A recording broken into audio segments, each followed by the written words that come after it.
Assalamualaikum warahmatullahi wabarakatuh. Perkenalkan, nama saya Muhammad Al-Farisi, NIM 112111298. Nah, jadi pada video kali ini yaitu tugas ke-7 latihan 5. Nah, jadi di sini ada soal 1, yaitu menguji apakah distribusi data nilai statistik dari 30 mahasiswa jurusan statistik normal atau tidak. Berikut adalah data nilai statistik dari 30 mahasiswa jurusan statistik. Jadi kita langsung saja ke aplikasi SPSS-nya. Di sini kita akan menguji variable view-nya seperti biasa. Kemudian data view-nya untuk nilai statistiknya yang tadi itu dimasukkan ya. Nah, langsung saja kita analyze.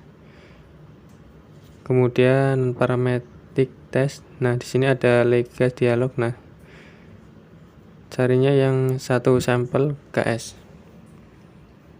Tes para variabelnya kita masukkan nilai statistiknya. Kemudian oke saja langsung. Nah, seperti ini hasilnya teman-teman. Satu sampel seperti ini.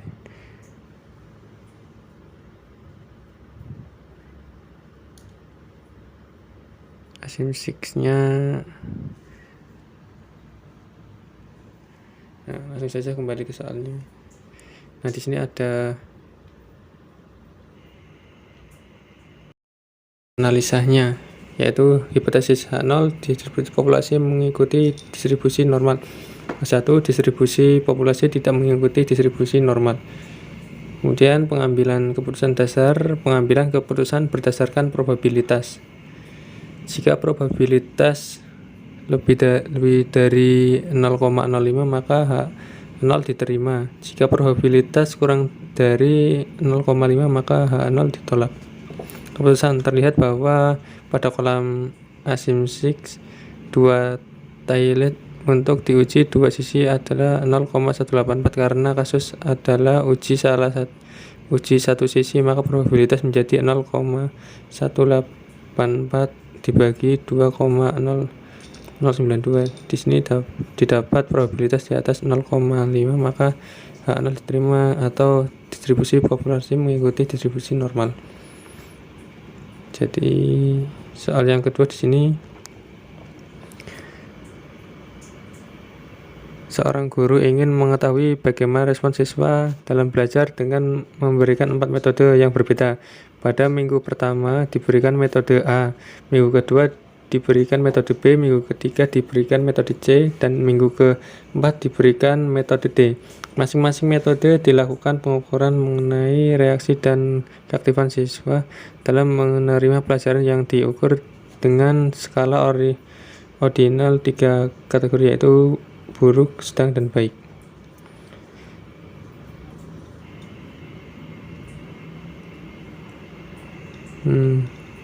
Jadi ini ada 4 metode ya teman-teman.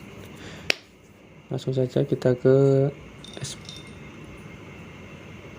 variable view-nya kita ada 4 metode, 1, 2, metode A, B, C, dan D. Kemudian data view-nya ada metode A, metode B, metode C, dan juga metode D. Lalu kita analyze seperti tadi, non parametric test, kemudian legacy dialog, kemudian kita cari yang K-recat sampel. Nah, di sini kita masukkan semua ya tes variabel dari metode A sampai D. Kemudian test type-nya kita Friedman.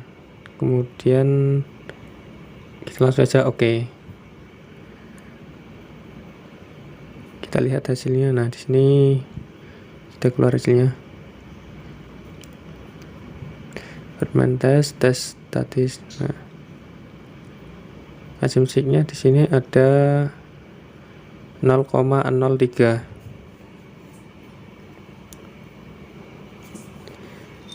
Nah, jadi hasil analisisnya di sini, hipotesis H0, populasi dalam satu blok adalah identik. 4 metode tersebut mempunyai mutu yang sama, penilaian yang sama. H1, sekurang-kurangnya salah satu pelakukan cenderung menghasilkan output yang lebih besar dibanding dengan sekurang-kurangnya salah satu pelaku lain. Pengambilan keputusan dasar pengambilan keputusan berdasarkan probabilitas. Jika probabilitas lebih besar 0,05 maka H0 diterima. Jika probabilitas kurang dari 0,05 maka H0 ditolak. Keputusannya yaitu terlihat bahwa pada kolom X statistik 2 talet untuk diuji dua sisi adalah 0,03. Di sini didapat probabilitas di bawah 0,05 maka H0 ditolak, atau sekurang-kurangnya salah satu pelaku cenderung menghasilkan output yang lebih besar dibanding dengan sekurang-kurangnya salah satu pelakuan lain, atau dalam kasus di atas sekurang-kurangnya salah satu jenis metode mendapat penilaian yang lebih besar dibanding sekurang-kurangnya salah satu metode yang lain. Ya, seperti itu. Nah, di sini langsung saja kita ke soal yang ketiga.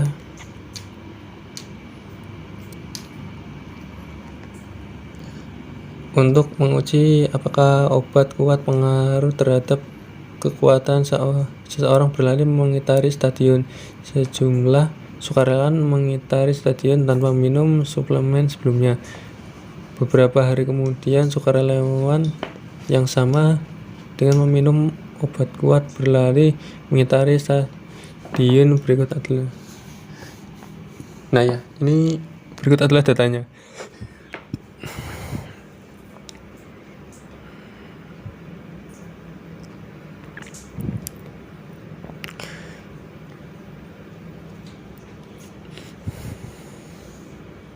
Nah, di sini jadi variabel view-nya ada 2 ya, teman-teman. Yang sebelum dan sesudah. Nah, untuk cara pengujiannya, pertama analyze, kemudian non-parametric trace, legacy dialog, kemudian ini 2 relate sample. Kita klik. Kemudian untuk variabel satunya kita yang sebelum dan variabel duanya yang sesudah. Tes tipenya Wilcoxon.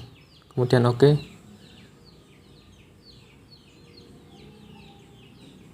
Nah, jadi seperti ini hasilnya, teman-teman. Wilcoxon Signet tesnya dan juga tes statistiknya.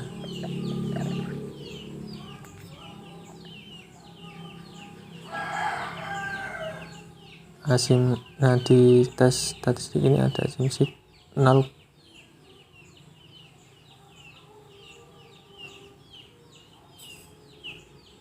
Oke, jadi analisa. Hipotesis H0. Suplemen tersebut tidak memiliki efek berarti pada kekuatan seseorang berlari. H1. Suplemen tersebut mempunyai efek pada kekuatan seorang berlari. Pengambilan keputusan. Sebentar.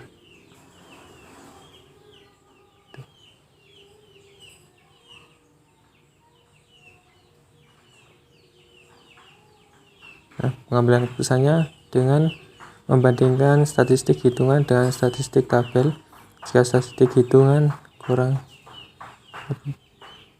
lebih besar dari statistik tabel maka H0 ditolak. Jika statistik hitung berkurang H0 diterima ya.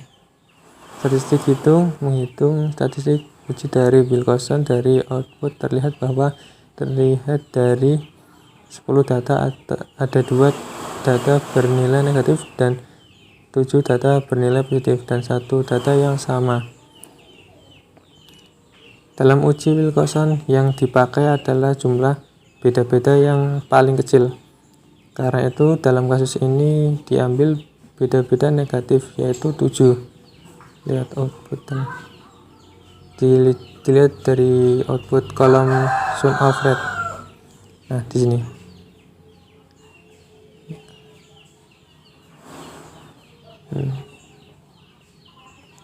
Kemudian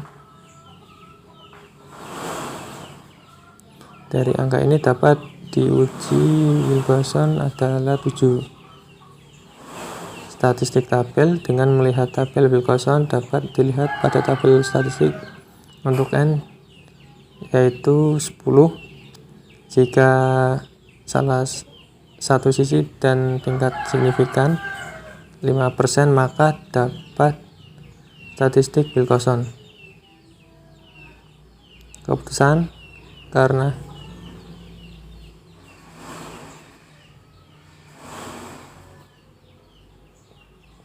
statistik hitung lebih kecil dari statistik tabel, maka H0 ditolak. Dasar pengambilan keputusan berdasarkan probabilitas. Jika probabilitas lebih dari 0,05, maka H0 ditolak. Jika probabilitas kurang dari 0,5, maka H0 ditolak. Keputusan terlihat bahwa pada kolom asumsi 2 Taylor untuk diuji dua sisi adalah 0,064. Karena kasus adalah uji salah sisi, maka probabilitas menjadi 0,064